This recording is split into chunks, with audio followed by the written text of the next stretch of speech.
रब्बील अव्वल जो चंड पींदे ही आलम इस्लाम जियां जेकबाबाद में भी आशिक़ रसूल पारां पंहिंजे घरनि घिटिन मॉलनि के रंग बिरंगी लाइटनि सां सिंगारे 12 रब्बील अव्वल जूं तैयारियूं शुरू करे छॾियूं आहिनि। उन सिलसिले में आशिक़ान रसूल जो चवणु हो त हीअ असांजी ईदनि खां वधीक ईद आहे ऐं हर शहरी पंहिंजे हिसाब सां तव्हां कायदे आज़म रोड ते वेंदो, तव्हां फैमिली रोड में वेंदो, तव्हां दरगाह से अब्दुल नबी शाह में वेंदो, तव्हांखे शहर जेको आहे कुंवार वांगुरु इंशाअल्लाह ताला सिंगारियल नज़र हूंदो।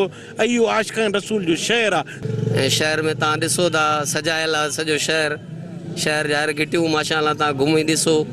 महबूब जा दीवाना निकिरनि था, डेली राजू कॾहिं मोटरसाइकिलनि ते निकिरनि था, रैलियूं निकिरनि था थियनि था। जेकाबाद शहर में अॻे साल खां वधीक जेके महबूब जा जेके जुलूस जलसा जेके ज़्यादा थींदा।